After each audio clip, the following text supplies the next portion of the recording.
All right, we are outside on the Adams Lane project, and you can see there's a bit of work to happen here. What we're working on right now is we're working on starting the small deck that's going to be outside the back of the kitchen here. There's a couple of things to point out here. You'll notice that there's this filled in area here with some plywood.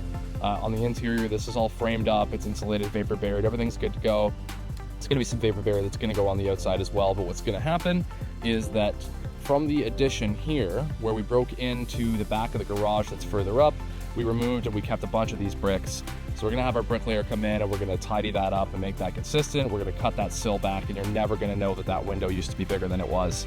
Here with the deck, you're gonna see that these helical piers have gone in. And if you're not familiar with helical piers, I definitely recommend looking into them. There's a bunch of different companies that do them. We swear by using this technology. These are like warranted for life. They don't heave, they don't rust, they don't bend, they don't break. They have the option of having extensions welded onto them as well too if you happen to have really soft soil that you got to build a proper foundation on.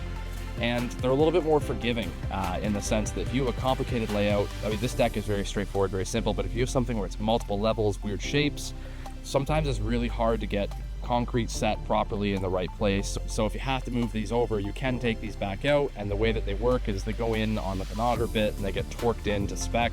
You get a torque reading to make sure that they conform to the engineering report. And these, in northern Canada and other parts of the world, they build full-on multi-level buildings on these, obviously scaled up.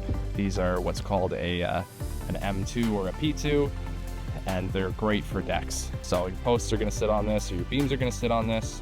In this case, with it being an elevated deck, we're going to have posts and then beams. Everything's going to come out, and your posts get fixed into those saddles.